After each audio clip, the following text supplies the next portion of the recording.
Hey guys, it's Mike Monty, one half of Long Island's #1 pro wrestling broadcast. And we want to reach out to all the fans out there who have supported our show to say thank you.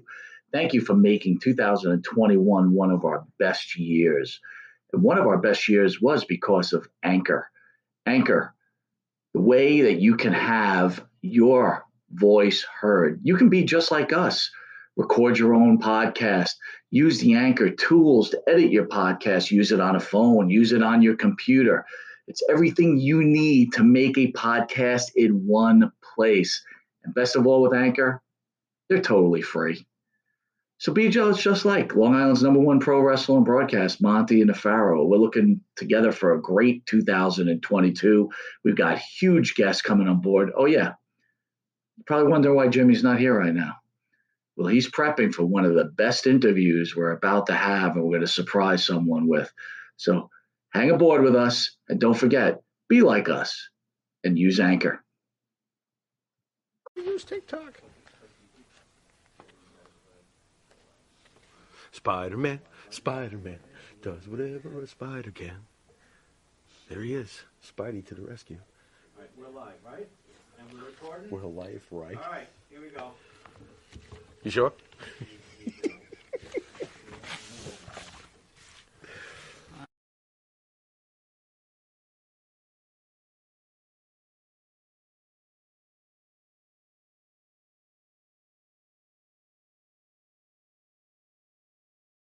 What? Yeah. No, I'm behaving myself. I'm not playing in abandoned buildings. What? Again? Now, I suppose you had those people follow me again. Fine. Hey, this is Jimmy Farrow from Monty and the Pharaoh, and I want to thank all our subscribers. We have now passed 14,000 on our YouTube channel. But I want to ask our subscribers to take the next step for us and become a full-fledged member of Monty and the Pharaoh. Yeah, that's right, folks. There's 3 different levels to choose from. There's free shirts. There's free autographs. Just check it out and become a member of Long Island's #1 pro wrestling broadcast, Monty and the Pharaoh. Later.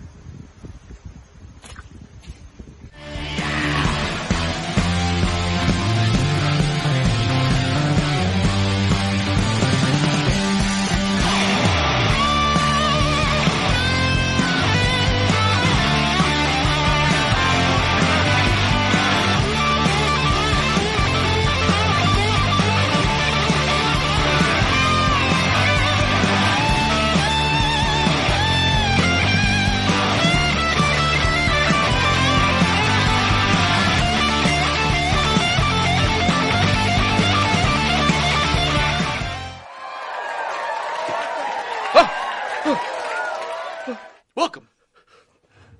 Go, you're on. He said you're on, go. See, new producer, and I'm not even prepared again. Week 2. Take it away, Mike. All right, welcome to Long Island's #1 pro wrestler and broadcast, Monty and the Pharaoh, seen here out of Indie Music TV, filmed out of Ronkonkoma, New York. At the board is our producer, Jeff right there. Rumplick. Yeah. Jeff, how are you? Mike, not prepared. All right, we're getting better. My We're mic getting isn't prepared better. It was because right I'm behind doing him. Give other him a stuff. What? What was that? What? Doing other stuff. I don't. Doing other stuff. I got you. Listen, this is week 2. You're doing okay. We got Spider-Man in the back. We're He's saying helping out. Spidey. Yeah. We're very excited because we've got one of the, the foremost greatest sports photographers, if not the greatest pro wrestling We've got the photographer, greatest pro Mr. George wrestling Napolitano. photographer in the history of this business. Yes. And on the couch, we've got Ting Shi, indie pro wrestling superstar. Now, Monty and the Pharaoh, we don't do a lot of indie stuff. No, we don't. But Ting, I had a long talk with, and I'm pretty excited to meet him. The man came from Binghamton. I mean, he drove 4 hours. He drove 4 hours. This guy rules. Well, he doesn't know it, but Oh, my he's God. going to be on the same show with the greatest pro wrestling photographer Not bad. in the history of pro wrestling. Not bad. And on that couch that you're sitting on right now, Oh, wow. next week, Ken you've Patera got almost some killed of us. the greatest wrestlers of all time. And next week, you've got Santana and Valentine on that couch. Then the week after, you've got Coco Beware, Tommy Rich, conquistador.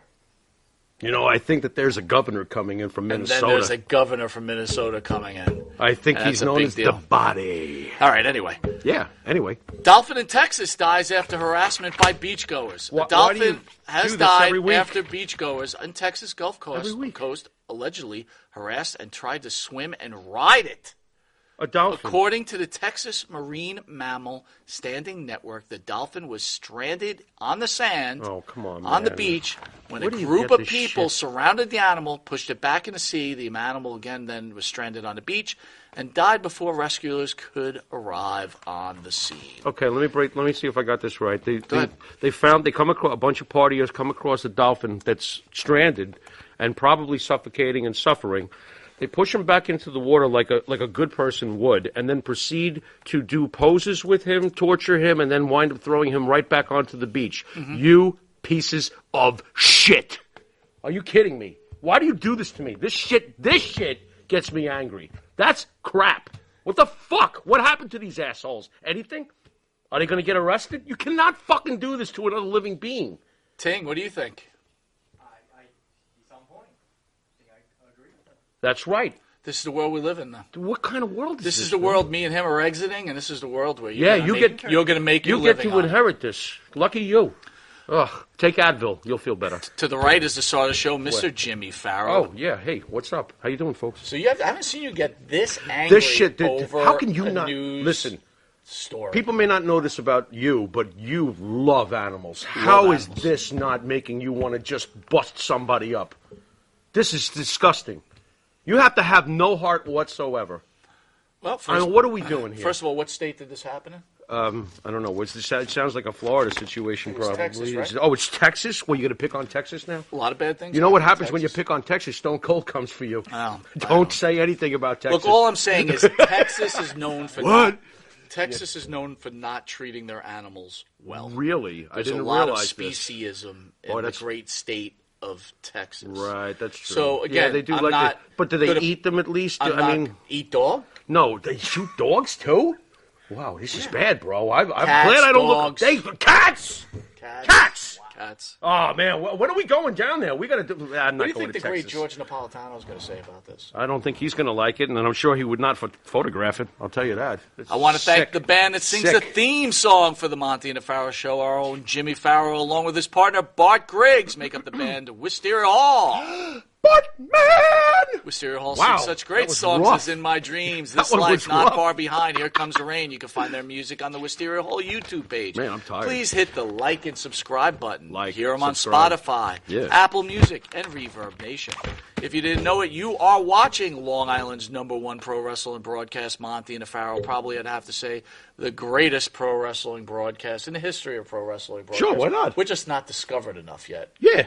We're late to the game. Wait till they get a load of us. Wait till they get a load of us. There you go. You can catch Monty and the Farrow on the Monty and the Farrow YouTube page, the Monty and the Farrow Facebook Live page. Hear us on iHeartRadio, Spotify, Anchor.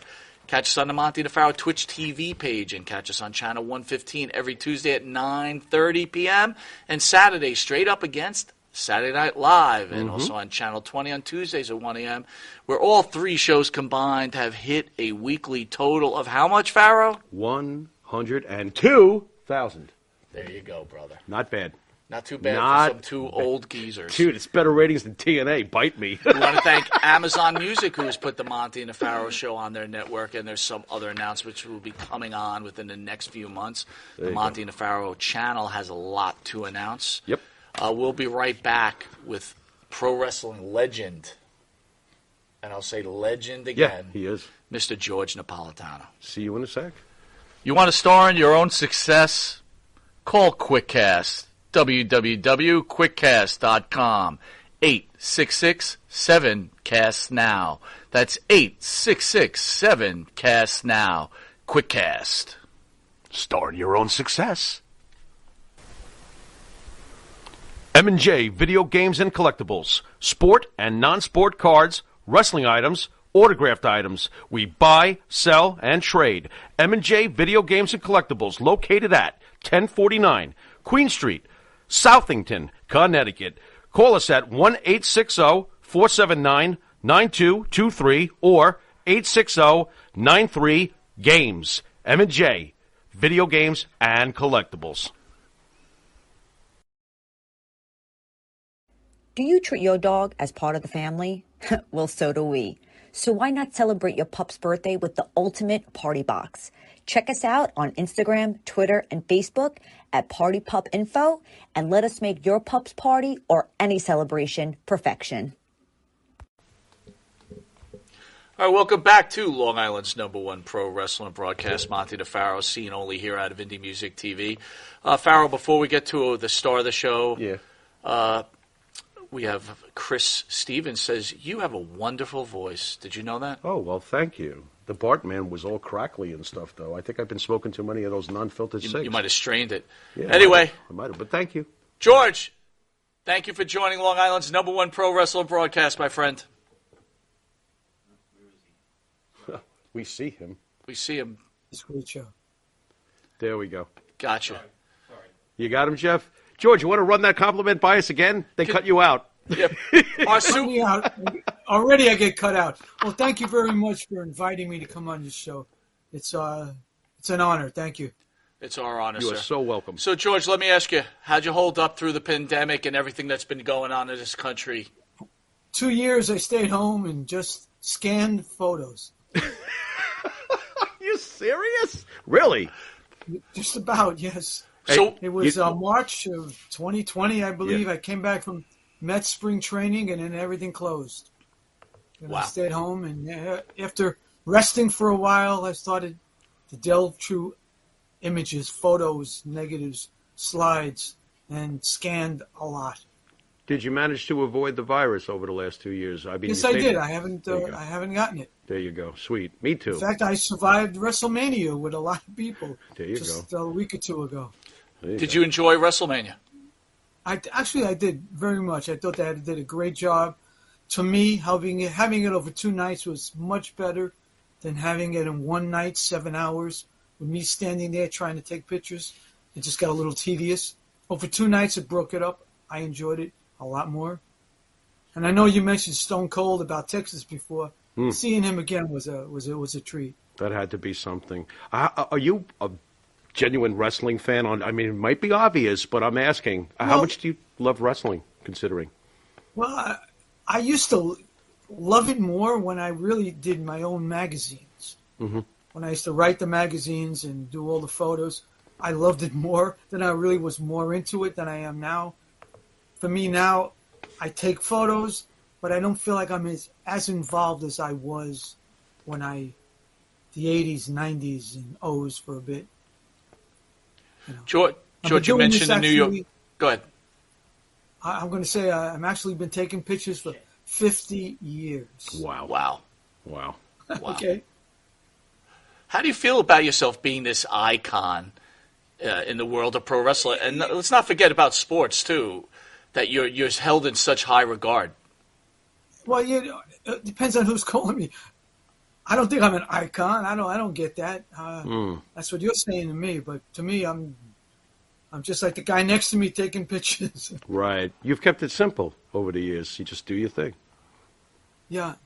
Well, a lot of people say that I'm a photographer, but through that time, for all the pictures I took, I used to write stories. But I don't get credit for all the magazines that I did, edited, and wrote stories for, and all the books that I put together.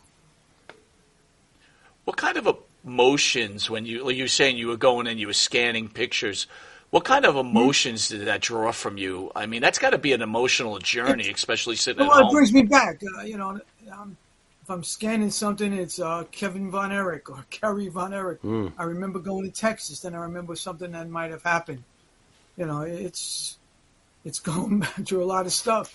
I pick it, no matter where I touch, I have photos of something or things that make me remember different instances in different times, in different places, different people. I noticed in your intro you had your photo with a lot of people, a lot of old friends I haven't seen in a while. It was a great opening you guys had. I appreciate that. We're truly blessed to have this opportunity. We're just two fans that started a show for, giggles, and it became somewhat popular. So we know where we come from. So let me ask you this. We're both Yankee fans. You're a Met fan. What are you thinking? I'm a Mets fan. No, I'm from Brooklyn. You started out with the Dodgers. Sure. You're in Brooklyn. You can't be a Yankee fan. Agree. I understand. What was your emotions? I gravitated to the Mets. You're in Long Island. You should be a Met fan too. How much do you remember of the Brooklyn Dodgers, if I can ask? Actually, I remember a lot. Okay. Well, you must have been very, very upset when they left. Oh, I was. I was a young kid, and then you lose your team. Mm-hmm. So then, when the Mets finally came in '62, I had a team to root for. Right. And gravitate towards. Right. In fact, tomorrow I'm going to be at Citi Field. They're going to unveil a statue for Tom Seaver, and then it's opening day at Citi Field. There you go. I want to see opening day at Shea, but it's Citi Field. Right. And so to answer your question, I was a lifelong Met fan. I went to the military, and when I got out, it was during the early 90s with the Killer Bees and the Pittsburgh Pirates. Anyway, long story short. Bonds of Bonilla. Sure. Bobby Valentine made me an anti-Met fan. Is that really? That's how the simple mustache? it became. Uh-huh. Picking on Bobby Valentine. Well, I got to tell you, you've done a good job plucking that former Yankee manager because you got yourself a real manager right now. I think you can do great. Good. I'm not a Yankee fan, but the Buck Showalter was a great mind. He knows what he's doing. Yep. More than what they've had in the past. That is for sure. We call you an icon, obviously, George, because, growing up, I was always aware of you. I always saw your name next to so many amazing photos. And I even would see you sometimes when I was at live matches. And I would always wonder, man, this guy is so lucky. But obviously, it's got to be more than luck. How did this all start? Okay. Well, as a young kid, I was a wrestling fan at one time. And I remember seeing Bruno Sammartino in early 60s. Bruno, Antonino Rocca, Pampero, Firpo, I liked it. And then when the Beatles happened, you forget everything else, and I just wanted to be a Beatle, wanted to be a musician, and I learned how to play guitar, and I forgot all about wrestling. In 1970, there was a clip in the Daily News, Wrestling Tonight, and I told my girlfriend, who now I've been married to for 50 years, Wow. Do you want to go to see wrestling? She says, wrestling? I said, yeah, I used to watch it years ago. And she said, okay. And I went to the garden. I brought my camera. And I said, oh, this is fun. And then they announced Sunnyside Gardens for the following weekend. And I said, I used to go to Sunnyside Gardens on a Saturday afternoon to see shows. And so we wound up going. And while I was there, I took pictures running up and down the aisle. And somebody stopped me and said, you must take good pictures. You got a great camera. I said, yeah, they're okay. Just if you want to, let me see them the next time you come here. So the next time I went there, I came with a bunch of photos. And the guy said, these pictures are great. You want to work for me? Wow. I work for Ring magazine. Right. Boxing magazine. Sure. They had a wrestling magazine, Ring Wrestling. Yep. I said, yeah, okay. And I didn't know what I was getting into. I didn't know what he meant by do you want to work. I just said, okay. And that's how it started. Did you ever foresee it turning into a half a century worth of snapping pictures? No, I didn't foresee it lasting I mean, my God. month. Wow. George, go ahead. No, I'm going to say the fellow's name was Sanchez Acosta. Brought me down to the dressing room, introduced me to Arnold Skolin, who was in charge backstage of everything. And Arnold said, stay out, enjoy yourself, kid. But stay out of wrestler's way, and that was the creed I've lived by. Stay out of wrestler's way, and I went and shot ringside, not knowing what I was doing, and it led to whatever. I met Jimmy Valiant. He became my first article, my first story, and I befriended the Grand Wizard, who then introduced me everywhere, and that's how it started, really. And back then, they made you keep kayfabe, I'm assuming, for these articles that you wrote. But people say that, when you were reporting on stuff, what am I going to say? Oh, no, that's not really Chief J. Strongbow. It's Joe Scarpa. I'm writing about what you see in the ring. I wasn't there to divulge any secrets, like that. people didn't write about the baseball players outside of the incident with Billy Martin and Mickey Mantle at the I forgot where At the they club. were. Yeah. At the club. But before that, you didn't read about what people did on the outside until Jim Bouton wrote Ball 4, maybe. Right. You know, you reported on what you did and what you saw, and that's what I did. Right. I didn't try to fake anything or keep anything from anybody or kayfabe. I mean, you know, it's just the way I lived and what I did. How were you welcomed by the pro wrestlers when you first came into the business? I mean, anybody give you a hard time? Not at all. Well, the Grand Wizard introduced me around, and I had somebody who introduced me. And he actually brought me to Vince McMahon Sr. Says, if we need anything, this guy can really help us. This guy's really good, really good. And we just went from there. You know, and once they seen you and they saw that you didn't divulge what you're not supposed to, you just if you did your job like you were supposed to, you had no problem. And I had no problem. That's what it was. And then I would travel to different territories, and I would always run into somebody who I knew from, call it New York, call it from the WWF, who then would say, oh, this guy's good. He took care of me when I was in New York. And then he would bring guys to me, whether it was Blackjack Mulligan in Mid-Atlantic or whatever, just so many different people I would run into, different places. You know, you mentioned I remember running into Superstar Graham in Houston. Right. And then I did a whole bunch of stories on him. And then when he was coming to New York, he called me, and we became friends. But that's how it was, you know. You just build on what you did and what you had and what you knew. You mentioned earlier about when you were down in Texas with the Von Erichs. Mm-hmm. What was the dynamics with the Von Erichs at that time when you were there? Well, they were their whole lineup, their whole crew were young wrestlers. Brian Adidas, Iceman Parsons, Gino Hernandez, all the Von Erichs, Kerry, Kevin, Chris, Michael, and David. They were all young guys.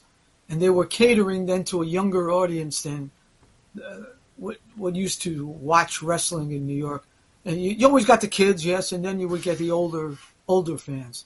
The Von Erichs were getting the 18 to 25 that really were no longer into wrestling or wouldn't have been into wrestling. And their shows at the Sportatorium were real exciting and real good. They were doing things that you didn't see a lot of other wrestlers doing. I mean, now what they do is crazy, but at that time when you saw the Von Erichs doing what they did, it was ahead of its time. How difficult has it been for you to photograph wrestling as it's changed? Because as you said, now it's crazy. I mean, how does the great George Napolitano find the right spot when they're flipping and cartwheeling 1,000,000 miles an hour? Let's see, but watching it and doing it and being involved for so long, you kind of know who's going to do what and where they're going to be. I just have it's just an instinct. I just shot MLW, Major League Wrestling, where I was in Texas. Hammerstone. I did this show on a Friday, and I did this show on a Thursday night. I did this show on a Friday afternoon, with all people flying over my head and what have you. But I learned from ECW how to stay away from ladders, and then from in Puerto Rico how to avoid the flames of fire around the ring, and just what to do and what not to do. You always have to look for the person next to you, and know that the camera, the video camera, is on to your right or to your left because they can't see you. You know, and look, I've seen matches my whole life, but through this little hole in the back of a camera. I don't have the here it is. That's the viewfinder. I don't have the wherewithal to sit and watch a match full screen and then watch it replay and then criticize it.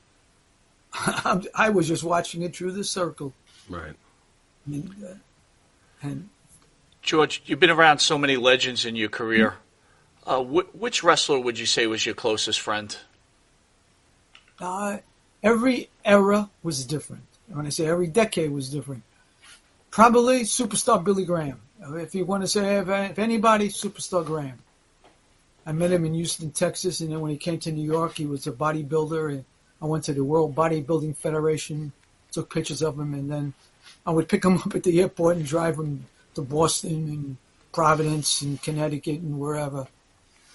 That was probably the guy. But then I was close with Steve Austin. I was close with The Rock.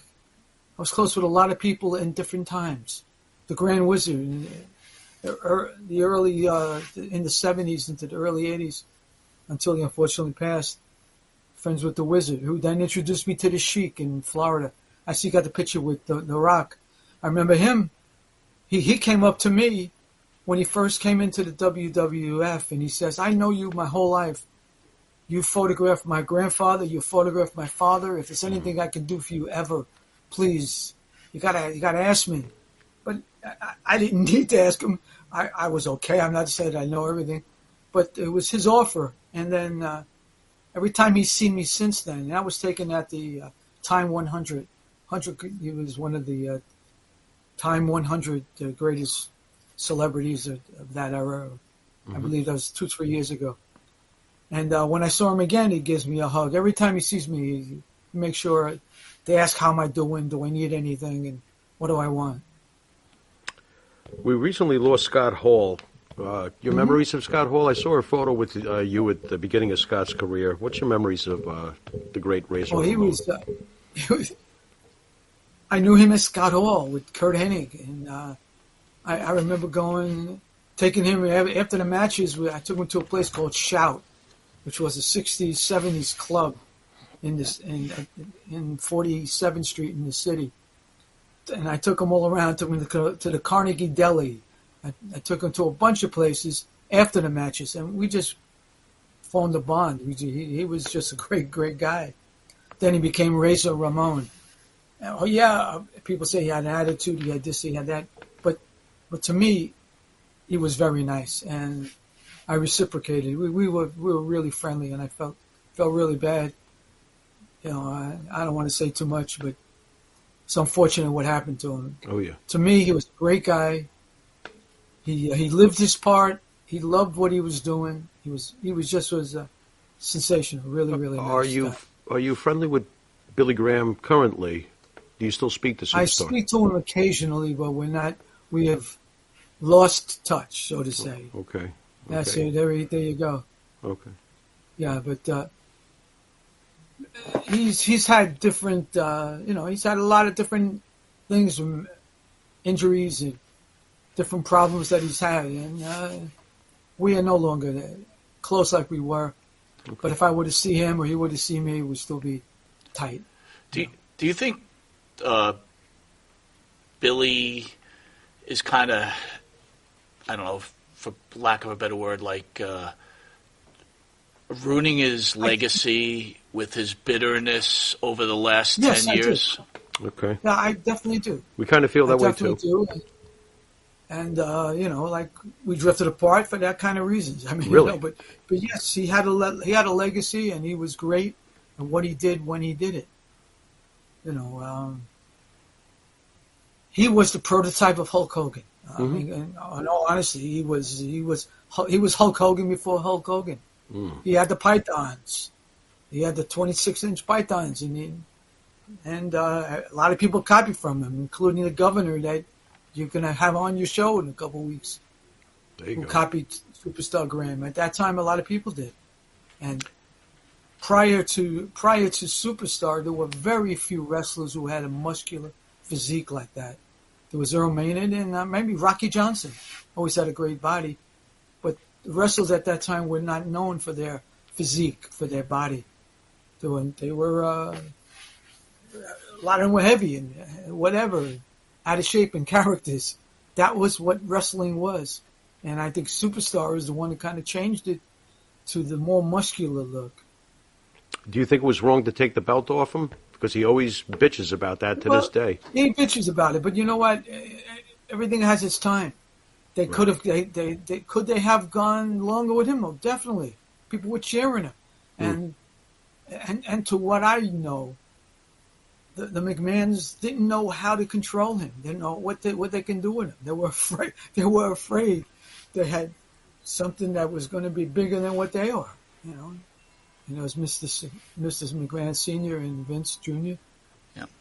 So you were in Madison Square Garden all those years. We had Bob Backlund in studio. We have this great respect for Backlund. Oh, yeah. But, he got a bad reputation saying that he couldn't carry a card. You were in those Garden matches. You saw the crowd. Did you think Backlund...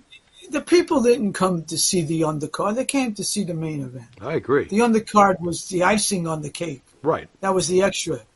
But all during that era, and I want to pick 74, 5, 6, 7, 8, WWF. They used to sell out the Garden.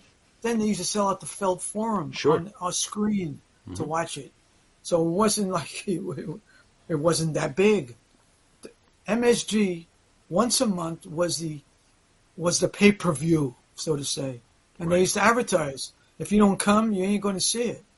You had to be there to be part of what was going on. Especially before the days of cable television, that's for sure. Oh, for sure. That is for sure. You've worked for Senior and Junior. What sort of relationship did you have with those two? Well, Vince? Mr. McMahon Sr. was the one who really got behind me. He was really nice. And I was the official WWF photographer. They needed something, they knew they would call me. I mean, people always ask what's your most famous picture, and it was the one with Andre holding up the four women. Yeah. Andre 2 and 2. That's so great. And I took that in Philadelphia. Mr. McMahon stopped me in Philadelphia early on and said, I need a picture of Andre to show his strength and his size. And I says, you know what? You got the woman on the card tonight. Can we take a picture of Andre with the girls? Not knowing what it was going to be.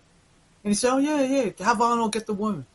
So Arnold went and called all the girls, Arnold Skolin, it is. And here's Andre. They said hello, and Andre puts his arm down and puts his other arm down. Two girls get on his left arm, two girls get on his right arm. He picks them up. I take one picture, take two pictures. Boss, got it? I says, got it, boss. And that was it. I took two pictures. I couldn't look in the back of the camera to see if the exposure was right, see if the flash went off. I took two photos, and that's what I did. So he basically just picked them up like tablespoons. They picked up two on one hand, two on the other. Unbelievable. Stood up. People say, "Oh, that's not the one," but that's a recreation. What is? All right, well, wait of a second. That's Jeff for you. Jeff! Good job, Jeff. Well done. It's That's okay, okay. George. That's You a can laugh, George. recreation. Please laugh, George. Those girls my are God. midgets. So, that's okay. who took this But that's one? the idea. Ken They Napolitano? What's going on here? They Whatever. recreated the photo. That's a it. pin drawing, Farrell. Oh, is that what it is? I got sunglasses. Oh, so do you. Never mind. Never mind. Unbelievable. But it was Well, that that's effortless okay. for That was Andre, really huh, George? That effortless to just be able That to was the idea. And wow. so Mr. McMahon, and also too, when there was the Ali and Noki thing, Right. and Ali came to Philadelphia, and I took pictures of Ali getting in the ring with Gorilla Monsoon. Monsoon tosses him, and as soon as it was over, Mr. McMahon said, "Can you do something with that?" I says, "I'll bring it to New York." And I drove from Philadelphia to UPI in New York, and I used it on the back page of many newspapers across the country. And once that happened, then I could do no wrong. I mean, that was the first time that really wrestling was presented as something other than wrestling. Were you there? Were you there during the? Were you there during the transfer of power from senior to junior? Yes, I was. How was that? And how was Junior towards you? Because I'm sure Junior was making a lot of major changes at the time. Well, yeah, and he was very nice. I knew what was going to happen. He spoke to me about it. And let's just say that I was doing what I was doing, wrestling scene, wrestling all-star TV wrestler. And I said, I enjoy doing what I'm doing. And he says, but soon I'm going to take over the world. And nobody believed him. Myself, I was a little reluctant about it. And I told some people about it. They said, no, that can't happen. But I knew it. He told me. And I had a chance to work with the WWF WWF at the time. Mm-hmm. But I didn't know how they were going to do what they were going to do, and I was happy doing what I was doing. So we had a parting of the ways. That's all. Okay. I got nothing bad to say. It's just what happened. George, we've had Abdullah the Butcher in studio a few times. Survived. Recently, Abdullah was on Chris Jericho's podcast, which is a really, actually a very good interview. But I was shocked to hear that Abby couldn't read or write. Did you know that, or is he just working everybody? You know what? I've heard that just this week, and I didn't. If it's true, nobody would know it. You could not tell.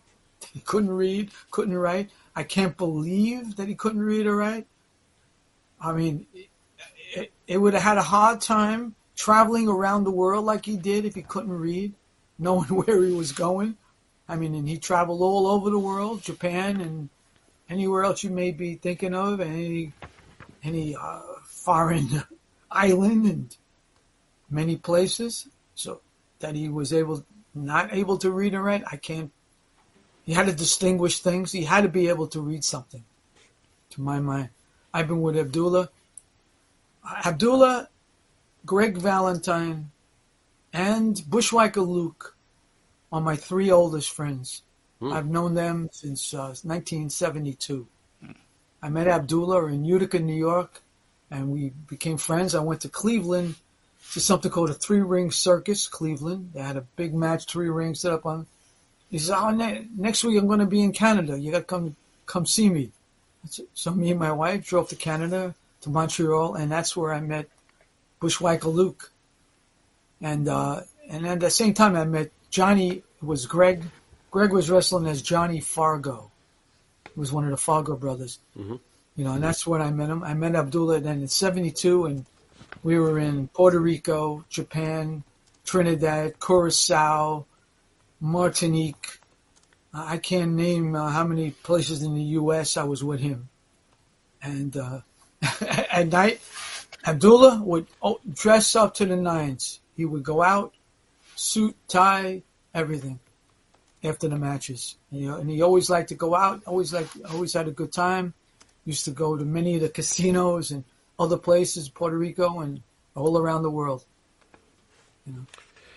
George, there's so many people in this industry now. Do you feel that social media has possibly ruined pro wrestling? I mean, everybody's behind the curtain. I mean, take us, for example. I mean, you know.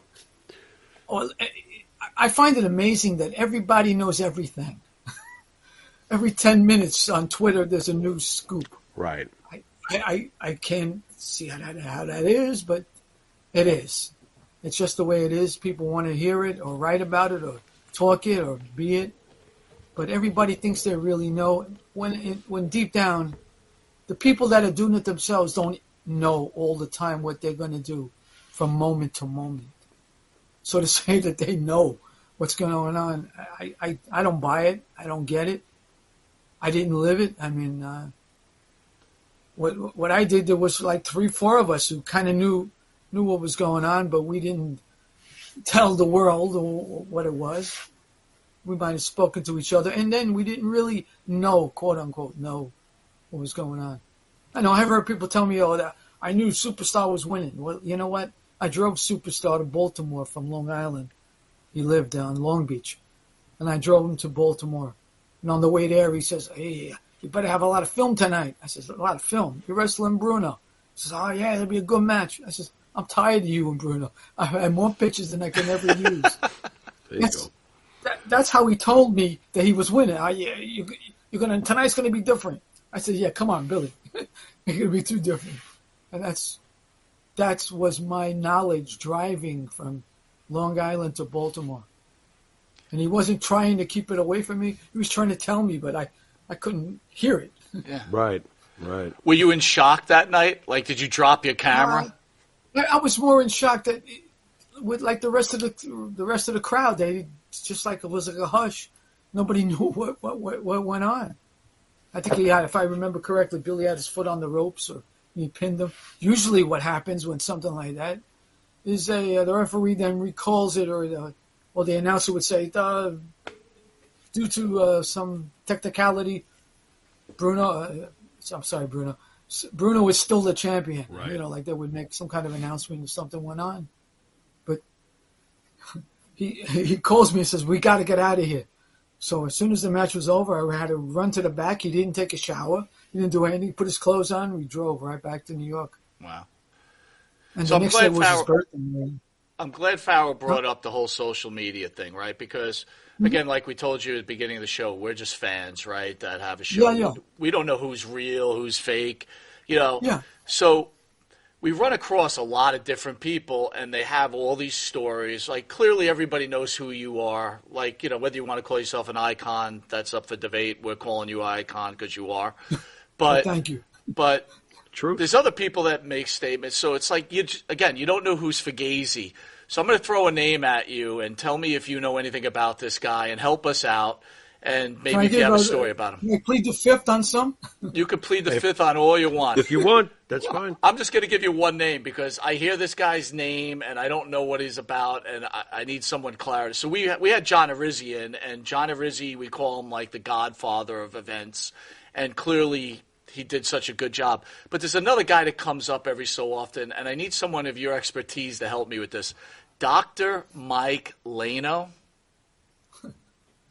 John Arizzi's friend. Oh, I don't know. Is that what? Hey, wait a minute. That's what he's famous for? Never mind. Thank you. Thanks, George. We got what we needed. Do you know Dr. Mike Lano? Of course. Is he the real deal? I haven't seen him in a couple years. Does he call you in the middle of the night? But he was around. He was around a long time. Okay. But as far as traveling, he went to Japan early on a couple times. Couple of But times. as far as like traveling through the different territories and knowing a lot of people, he really didn't. Right. But Okay. he knows a lot of wrestling. A lot of times just being around it, you learn through osmosis. Right. But Right. I don't think he has any first-hand knowledge of anything special through all those years. Well, the reason I bring him up because he's always touting himself as a great photographer whenever I hear him on, like, you know, some smaller podcasts. And I'm like, who is this guy? And I've never heard of him. And I thought, you know what? Let's go to the icon Yeah. photographer, and if he knows the other photographer. Yeah, he knows him as John Arizzi's friend. I'm sorry. You can plead the fifth, George. Go ahead. It's fine. It's fine. He's been around a long time. Okay. He's been around a long time, and So have I. Oy. All right, I'll ask you one last question as far about it. as what he knows, I really can't attest to what he really knows. Did he fix wrestlers' teeth for free in order to get photos and sell them? He may have done that on occasion. It sounds like something he would do. Thank you, George. Say I love cheese. you. I forever love George you. Thank you. is the greatest. He's the great. George, I got to ask you this though: how hard are you on yourself when it comes to your art? Did you ever like watch a match, and I'm sure many times, obviously, you've gotten great shots, but did you ever say to yourself after the match, "Damn it, I missed that shot"? Does that happen to you? Every once in a while. Okay. Yeah, I do. I missed it. MLW Enzo, and he's endlessly talking, and my back is hurting, and it never does. So I go to the back after taking 10 minutes of Enzo talking on a mic. And in the match at MLW, they do a thing where it's the 1-2-3 kid against Razor Ramon. All of a sudden, the guy he's wrestling pins him in minutes, seconds. And I was not there, and I felt, I missed the shot. Okay. That was just last week. 2 weeks ago. Wow. But I missed it. You have any shots that haunt you? Like, damn it. No. Okay, that's good. No, because I always would do. If I did a story, magazine, I'm doing a story, I knew I needed 7 to 10 photos to capture the story. Okay. 7 photos will give me the story. 10 if I'm going to do 4 pages. But as long as I got him standing in the ring, a genuine a headshot, whatever, and then once I have an idea that I got my basic pictures, then I'll just go, just take it easy, or I'll go and try to get all kinds of crazy stuff. So let me ask you. You obviously mentioned the great Grand Wizard. What was Yes. your relationship like with the other managers from that awesome time period? Freddie Blassie, Lou Albano. I see Sir Oliver Humperdinck is in that picture too. Yeah. Okay. During the highlight era in the 70s, Madison Square Garden, I mentioned earlier, was every week. Well, I'm sorry, not every week, every month. Every month. Every 3 to 5 weeks, depending on what the date they can get. Right. And at the Garden, I would drive Grand Wizard, Fred Blassie, Lou Albano, and whoever was in the main event to Madison Square Garden. I would pick them up at the hotel, and I would drive them every month to the Garden. As soon as Lou Albano got in the car, he was on, cursing at people, yelling, screaming, going insane. My car used to get rocked and shook and shaked. And Really? he would bang on the side door and curse at the people. He was on. So I was very friendly with all of them. And I would take all three to the Garden every month. Besides taking them wherever else I would take them if they needed. I was really close with Fred Blassie too. And Freddie was getting up in age and he couldn't get around as much. And then I would have a friend sometimes drive him if he needed a ride. George. And Lou Albano was just as crazy as you saw him. That was Lou Albano. That was That Lou, was huh? Lou Albano. That was Lou. He was on. He was on from the moment the moment he woke up. He was on. He lived was the gimmick. Lou. Yeah, and he says, "I'm Captain Lou Albano. Captain. I was the captain of my football team. No one could take that name away from me." And that was Captain Lou Albano. That was Captain Lou. So we're talking about behind the curtain stuff. As you know, there's that show Dark Side of the Ring that comes on every year. What are your thoughts about that? And I'm going to name a few episodes. Just give me your feedback. I know you're a huge Ric Flair guy. How did you feel about the plane ride from hell? Okay. I think what Tommy Dreamer said and got chastised for was the real answer. It was Rick being Rick. They've seen it before. It wasn't a new act.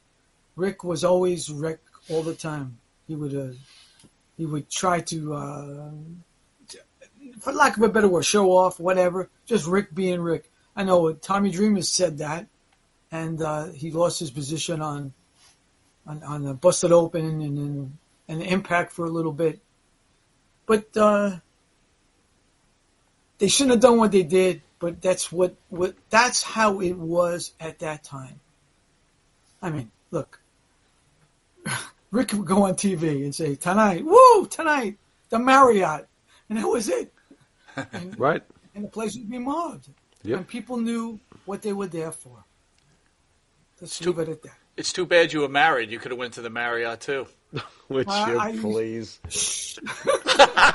There you go. Boy, it's a Smart good thing man. there was nobody taking photographs, huh, George? All right, that's true. That's unbelievable. All right, Oh, how my about Lord. Snooker Nancy Argentina? Oh, boy. Uh-oh. Oh, boy. Okay. Oh, boy. I was in Allentown that night into the next day when it happened. I knew her. She was a friend of Johnny Rod. Johnny Rod's girlfriend, later wife, was her good friend. Okay. And she introduced him to snooker. She introduced Johnny Rod's Johnny Rod's wife was friends with Nancy, and she introduced Nancy to snooker. Right. What went on behind closed doors, I didn't know. They used to come to all the local matches in Brooklyn and Long Island and Queens and Staten Island just because they were around. I mean, what am I going to say? It happened. Right. And it shouldn't have happened, but it happened. Right. But I'm sure there were others. And now if you're a baseball player and you do something, you can lose your career or get 80 games suspended or what happens. All right, the last one. Chris Benoit and Nancy. Chris Benoit and Nancy. Okay. Do you want the go back story, or you just want the? We want whatever you got to offer. Thing you got. Whatever you got to offer. Okay. Give me anything you got on Kevin Sullivan, my friend. Kevin, I knew Kevin 74 maybe, first started. Kevin was, and to this day, is one of my best friends in the business. Kevin's awesome. So let's just say that. Yep. It was 80 something or whatever. See, to me, everything gets squashed. Everything is compressed. I don't know what date. I don't know what match. I can't tell you who was on this WrestleMania. I mean, as I said earlier, I watch everything through the circle. So everything's one big mishmash. So in the 80s, at some point, for my Wrestling All-Star magazine, we had Billy Jack Haynes, world's sexiest wrestler. And I posed Billy Jack Haynes in Florida, in Orlando. And I had a girl on this arm and a girl on that arm. And one of the girls went on to marry Slash of Guns N' Roses. And the other girl was Nancy. Kevin Sullivan is in the dressing room where I was, watching me this whole time. And he says, "Where'd you get that girl from?" I says, "She sells programs outside." He says, "What?" I says, "Yes, she sells the programs." He says, "How do you know her?" I says, How don't you know her?" So I took the pictures and then I introduced Kevin to Nancy. And what happens is Kevin tells her, "I want to make you one of my people. I want to make you my fallen angel." And Nancy said, "No, I don't want to. I have nothing to do with that. I'm married." So eventually, Kevin, every week, and it was weekly, he would go to Orlando, and every time we would be there, he would see her and say, why don't you come? Come, I need you to be my fallen angel.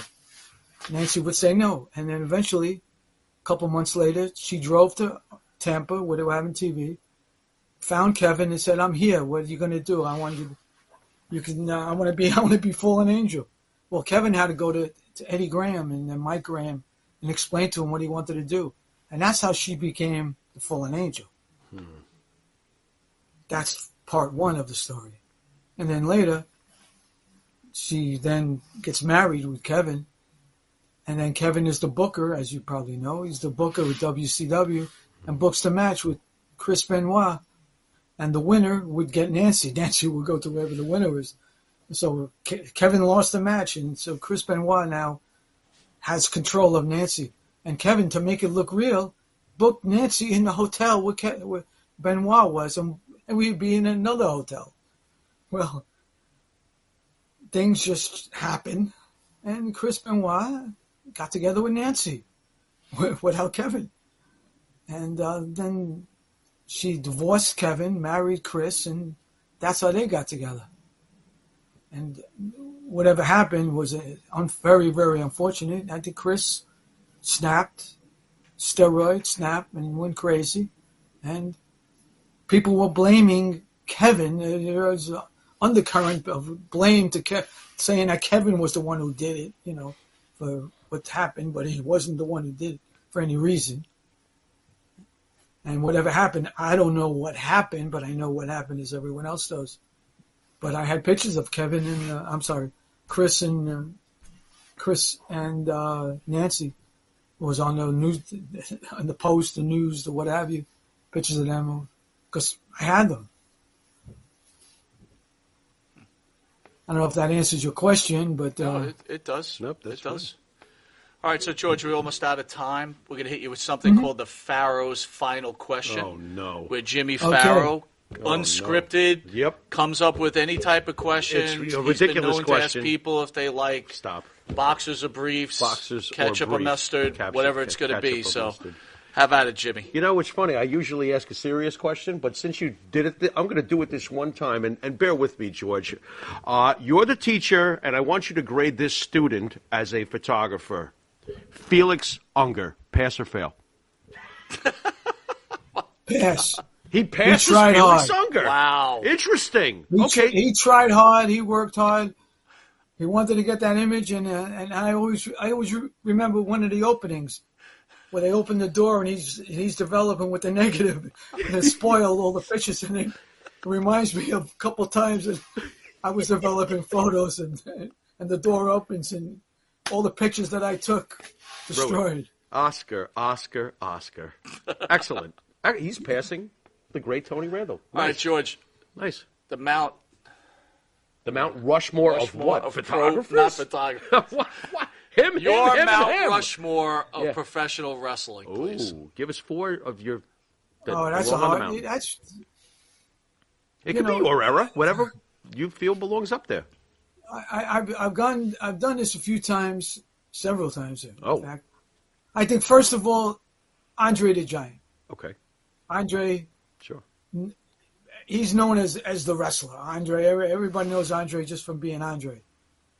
I think Andre. I have to say Bruno Sammartino. And again, you're gonna, depending on your age, the Mount Rushmore changes. I think The Rock belongs on there.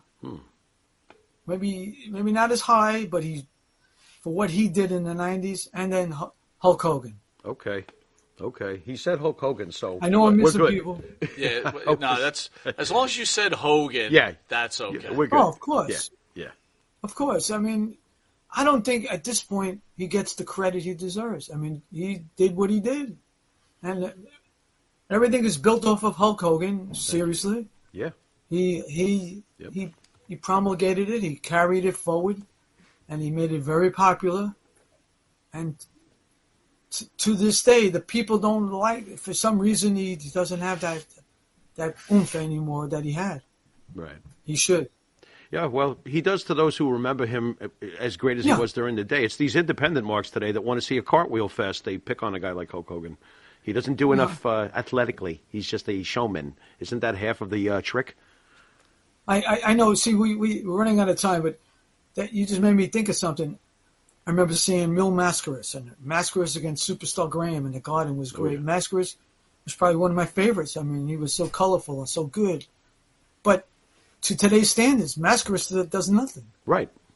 But if it wasn't for what little that Mascaras did, and it was a lot at that time, you wouldn't get Rey Mysterio and all these others doing what they do. Sure. I think it even begins with Antonino Rocca, quite honestly. For sure.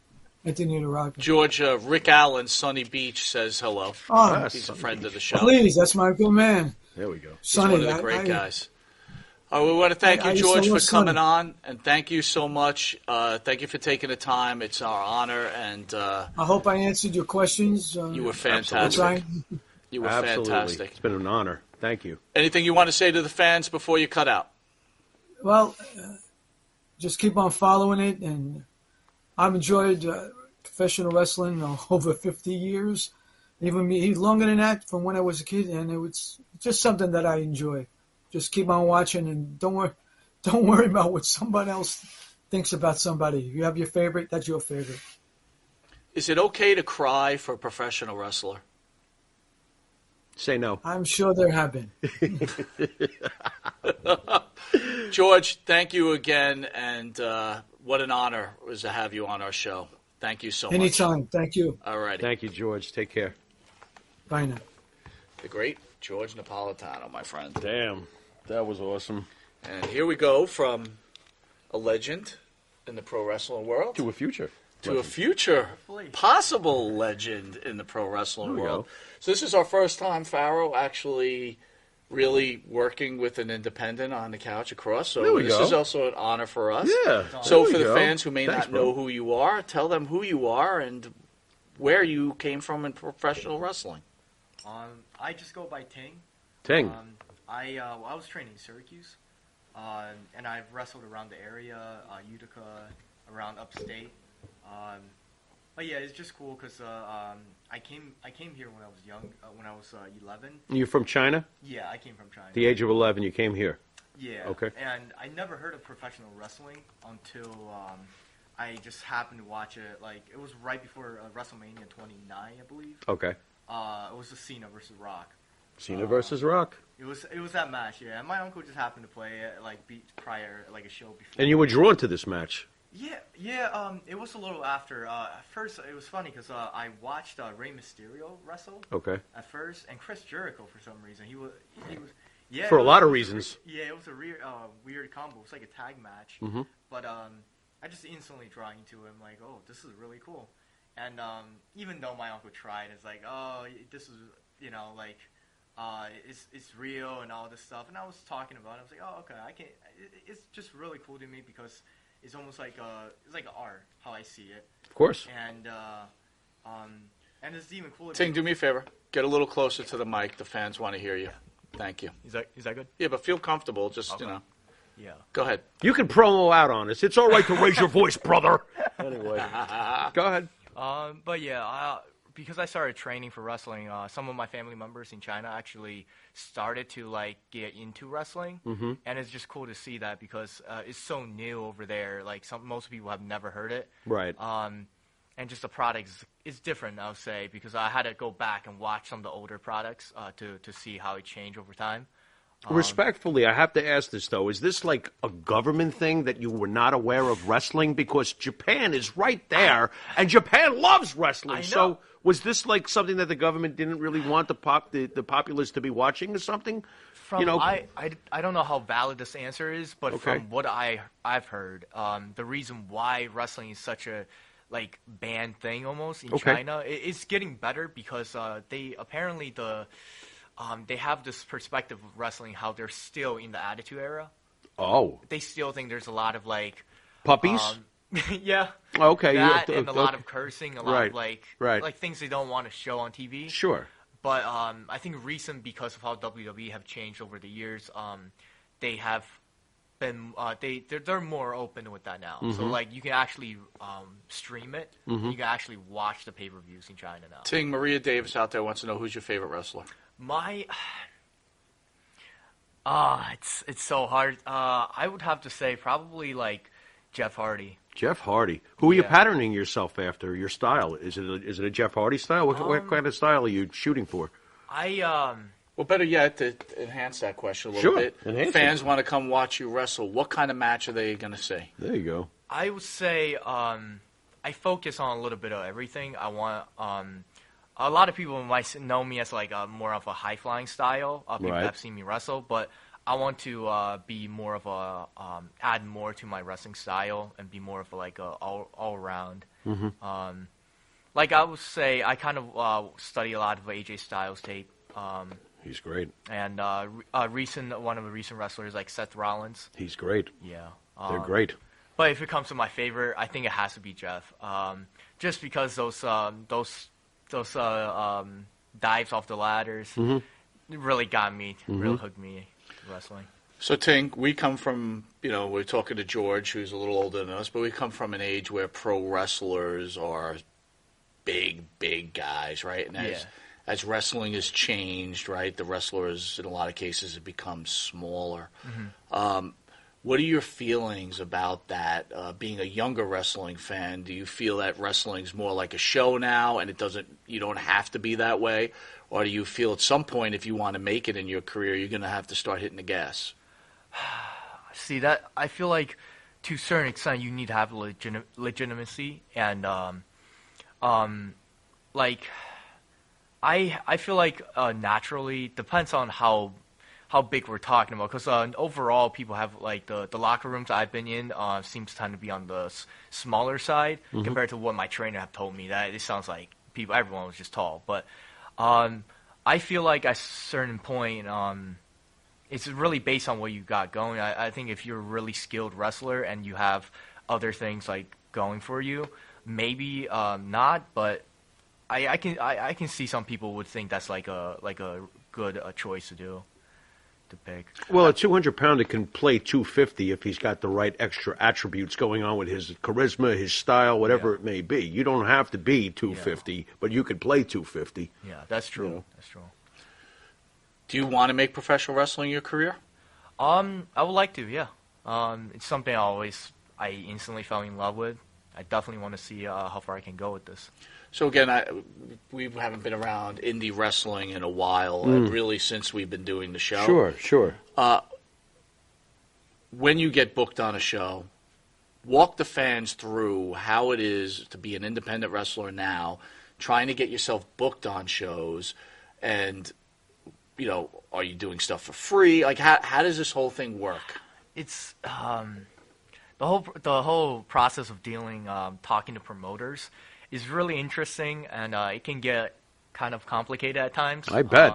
Yeah, I had to learn to deal with. I got really lucky. The school that I came from we had some experienced wrestlers that really guided me. Mike Skyrose is one of them. You told me off the air that some of them were linked back to Killer Kowalski. Right, yeah. Right, that's good. Our school is called Institute of Professional Wrestling, and my trainer actually trained with Kowalski. Right. And we actually, it's fun because we learn a lot of Kowalski stuff during our trainings. But back to the question. I'm sorry. Could you? Well, take us through, take us through trying to get yourself booked on a show, that type of thing. Right. I mean, depends on where you work at. I feel like there are promotions out there. You just have to show up, and you might get a spot on like a battle royale or some kind of spot. So, for example, you see an independent show, you're like, okay, I'm getting out of school at this time. I'm going to go to that show, and hopefully the promoter say, and you just bring your gear, and you just say, hey, I'm here if you need me. Well, you need most of the time you would need to like prove that you have trained somewhere, at least have some kind of training to your background. But if you want to get booked into like one of the well, slow down for a second. I'm a promoter. How do you prove to me that you've got training? For me, is there a card? They give you some kind of passport? Yeah, you got like a diploma from the Wrestling Institute. I'm curious. Yeah, like what are they giving you? I mean, I tell them that I trained at the school. Right. And they know my trainers. They recognize names. If you mention these names, they know you couldn't probably just make this up out of a. Oh okay. yeah. Or could you? Yeah. You could. You could. If you're from the Boondocks. And I'm a promoter, and some dude comes in and says, "Hey, I'm willing to work for free," and I'm like, "Oh, fuck it, yeah, come on in, let's do it." That happens a lot of times, and sometimes they don't. It's weird. I did happen. The first couple times I got on shows, I was traveling with my people that have trained at my school that've been there for a while. So they were already legitimate. They've been wrestling the promotion for a while. So they kind of gave them more, oh, he's been training, he's pretty decent, give him a shot. But yeah, I mean, the ones that don't, like, it'd be very difficult if you don't, if you're not from a school that's well known or have someone that can bring you into the industry. But yeah, I mean, if you just stick around a lot, especially at one promotion, and you do your pay your dues, kind of, the rain crew and stuff like that. Maybe you never know, Like I was always told, bring your stuff. You never know what kind of opportunities you might get. Right. But you have set up the ring. You do things like that. Oh, I have, yeah. Good. Nice. You got to pay your dues. All right, so we're going to test your knowledge. Now you got a lot of people watching. Test his knowledge? Yeah, no, because you got it. Because this. He knew how to get here from 4 hours away. With all due respect, here's the deal. Okay. I'm not an indie guy. I like my wrestlers big and strong. He loves them big and strong. I like this guy here, though. I do. I wouldn't bring him on the show. I just told the fans. I wouldn't bring him. I like him. There you go.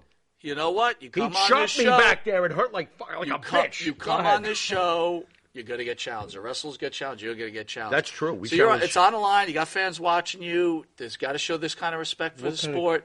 So we're going to ask you a few things. Oh, no. If you get it wrong. Hold on to your hi-hat. You might have some problems. But anyway. What? Good luck. What do you got? Who was the first WWF champion in the history of the WWF?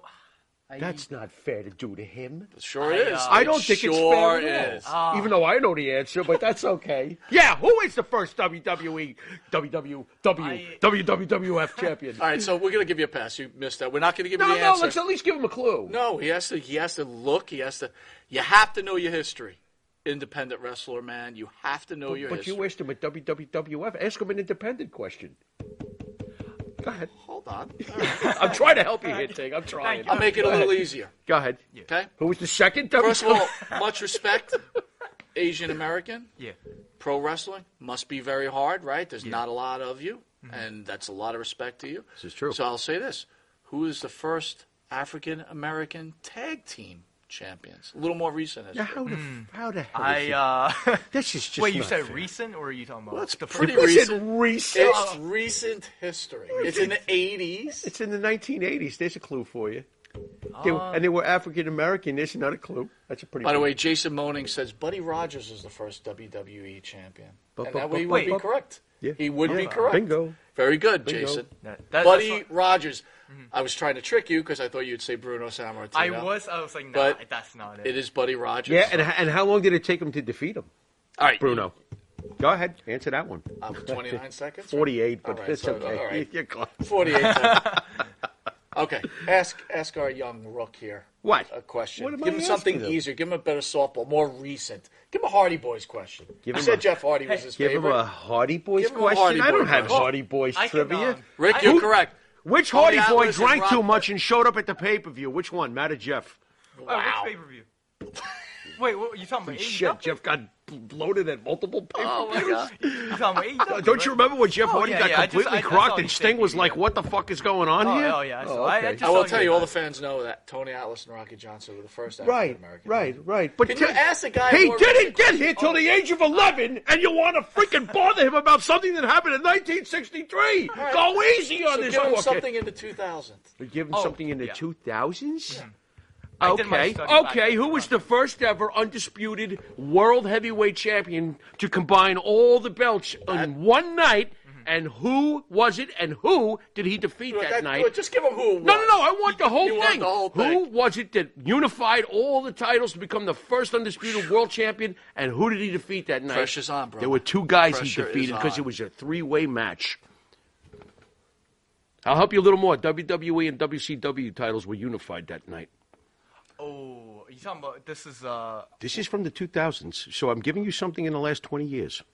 um And don't you ever mess this up. Matthew, you're correct, but I can't say what what I you was said thinking because was I I'm thought you waiting were for talking the about answer. when Brock unified the recent title. No, that's recent. That wasn't the first time this happened, though. All right, Chris Jericho. when he beat Chris Jericho Who'd was he the beat? first one. Who'd he to beat? There unify were two the guys title.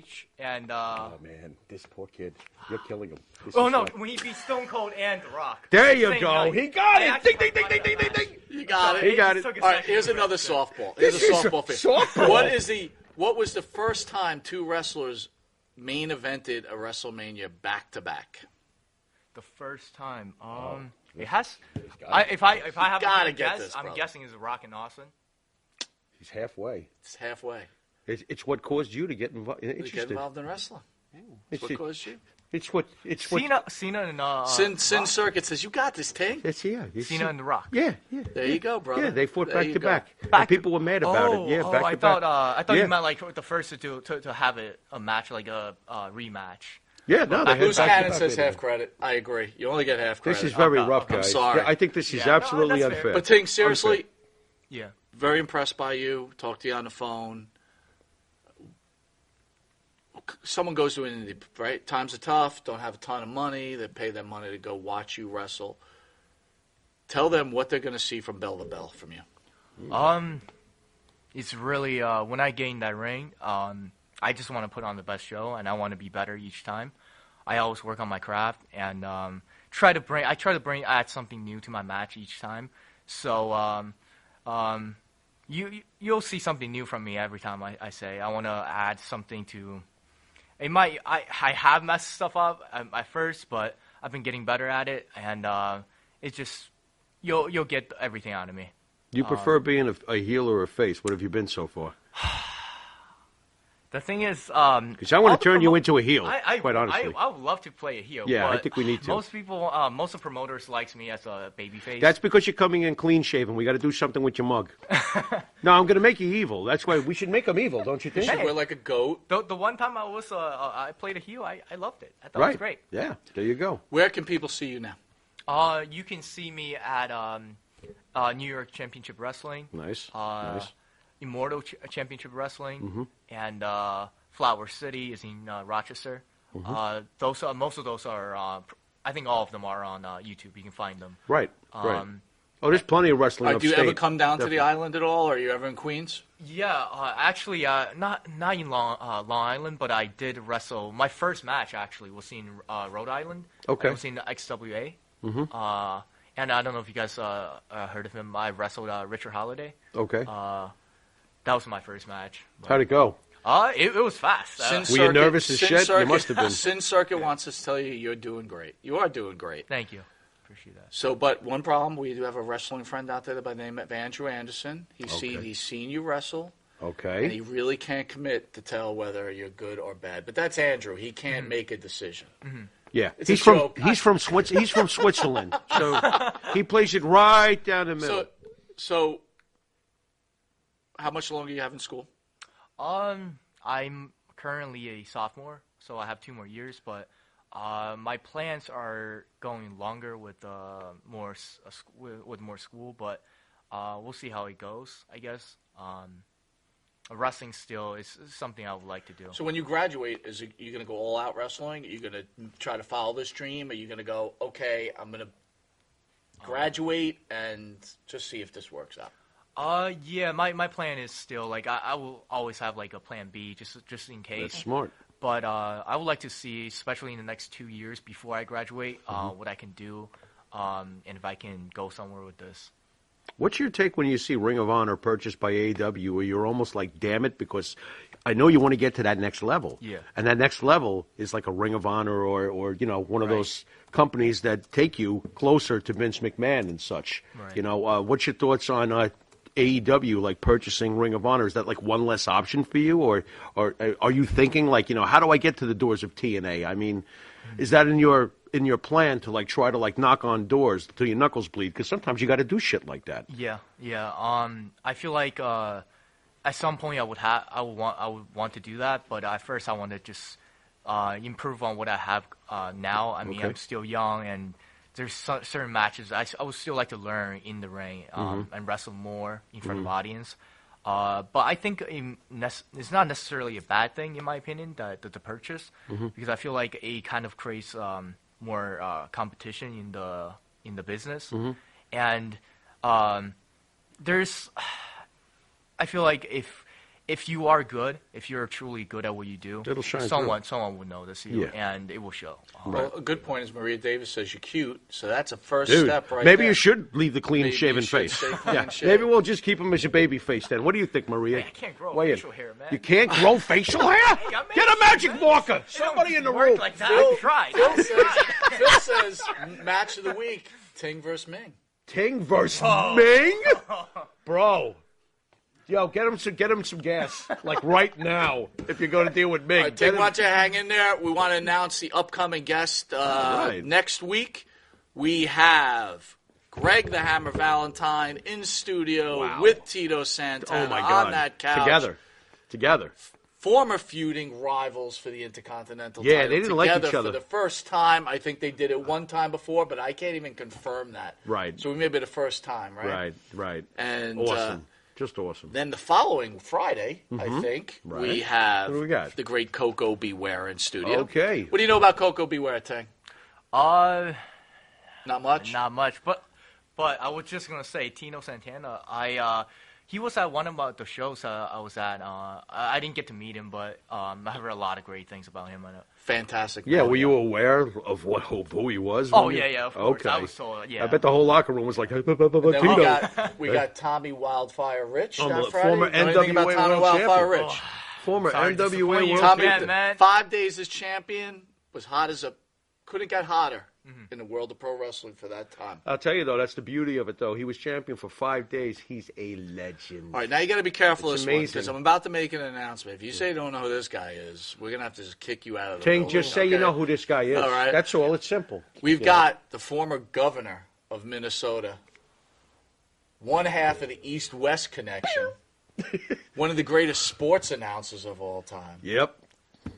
Jesse, and host of The Body Shop. Jesse the Body Ventura is in studio. You got it. Okay, yeah. We had recognition there. There we go. All right. So this is insane. Oh crap! This lineup is just one Hall of Famer. This was the moment of my life having you on the couch right now, but that trumps it. So this is so rough. He drove 4 hours to hear that. You could throw something if you want. We've had shit thrown at us. It's okay. Just don't come over here though, because then we get crazy. It's just the top off the what? The top off tonight. We've got one. He's coming to Long Island and wrestling. We have to make this happen. The Conquistadors will be on the couch. Is Jose okay though? Don't know yet. So because to me, it's a half a conquistador without Jose Estrada. I want Jose Estrada to be well and here. You have a tag team partner, right? Oh yeah. Oh wait a minute. And what's the name of your tag team? Our tag team name's Black and Yellow. Why is it black and yellow? Depends on who you ask. I mean, well, I'm asking you. I'm asking a member of the team. Ask him, maybe we'll say we might have different answers, but I like to wear black. Okay. He wears yellow. Oh, okay. He wears gold. But tonight you're wearing black and yellow. Oh, yeah, I know. He's very team coordinated. May I ask what color is your tag team partner? Oh, he's black. Oh, interesting. So I get it. You wear black, he wears yellow. You call it black. That and yellow. is Or it could be that is hilarious. Or I it could love be it. the other way. I Is that love what you're it. saying? I mean, I don't know. People ask me that all the time. Well, I got to tell you, your tag team is not quite PC, my friend. Ay, ay, ay, ay, ay. The kids love us. There you go. Got little So what kids are we wearing calling black and ourselves? yellow Honky and Caucasian? I mean, what the fuck away? I can't anymore. I really fucking can't. Honky, dumb it. I can't anymore. Oh, right. my Lord. I want to thank you for coming Thank you down. and bless You're you for coming down fantastic. here, bro. I mean, 4 We're hours, going to ask man. you Jeez. to send the show out. Oh, wow. Before you, just to make sure. What? Do you remember the name of the show? Oh, yeah, of course. All right, cool. All right. You've been watching Hogan and Adonis. And until next week. Later, brother. You've been watching Hogan and Adonis? Adonis? I don't really remember. Ting, send us out, brother.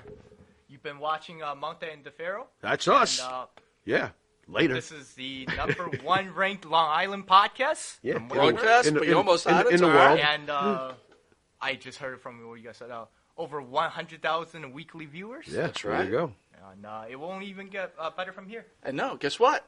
They're going to see you, those 100,000 people. That's right. Now, That's right.